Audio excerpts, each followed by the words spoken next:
Salut à tous, aujourd'hui à l'occasion de la sortie de Jurassic Park 2, je me suis dit que c'était une bonne occasion pour revenir aux origines de la licence Jurassic Park, et donc c'est ce qu'on va faire maintenant. Bah voilà, c'est parti, allez on y va.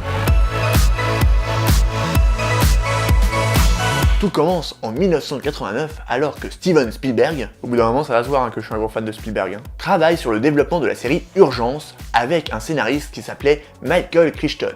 Et Michael Crichton, il venait de terminer un bouquin qui s'appelait, devinez quoi, Jurassic Park. Steven Spielberg repère ce bouquin et Universal décide d'acheter les droits et demande à Spielberg de réaliser le film. Sauf que Spielberg il avait d'autres plans, il voulait réaliser la liste de Schindler. Du coup il fait un deal avec Universal, il réalisera Jurassic Park, mais en échange Universal lui donnera assez d'argent pour pouvoir tourner ensuite la liste de Schindler. Et c'est ainsi que le projet fut lancé. Le tournage se déroula en grande partie sur l'archipel d'Hawaï, en décor naturel donc. Et Spielberg il voulait aussi que les effets spéciaux soient le plus naturels possible, c'est-à-dire sans images créées à partir d'ordinateurs. On a donc créé des animatroniques pour faire les dinosaures, c'est-à-dire des marionnettes articulées que l'on peut contrôler à distance, un peu comme des voitures télécommandées, Et donc c'est ainsi qu'on a pu avoir ce magnifique résultat dans les films. Le tournage se passa sans trop de difficultés, excepté que l'équipe du film fut coincée une journée entière dans l'hôtel à cause d'un ouragan qui frappait l'archipel. Heureusement la suite du tournage se déroulait en studio, et donc évidemment il y avait beaucoup moins de problèmes d'ouragan, et une chose très inhabituelle à Hollywood, le tournage se termina avec une dizaine de jours d'avance. Et après le tournage vient la post-production.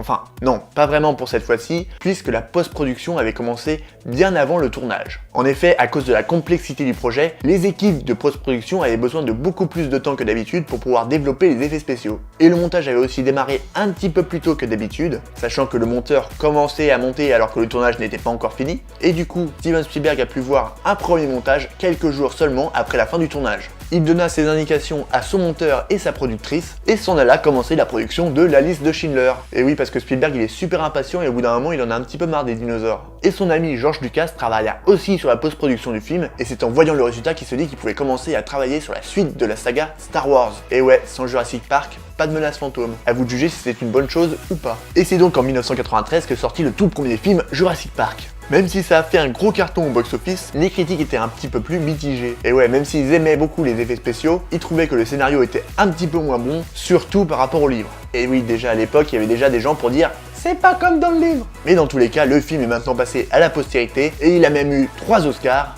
et a surtout eu 4 suites. Bon ok, pas toutes super, mais bon, on peut pas tout avoir. Voilà, cette vidéo est maintenant terminée, j'espère qu'elle vous a plu.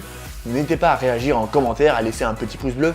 Je vous dis à bientôt pour une prochaine vidéo. D'ici là, portez-vous bien, mangez des frites. Ciao!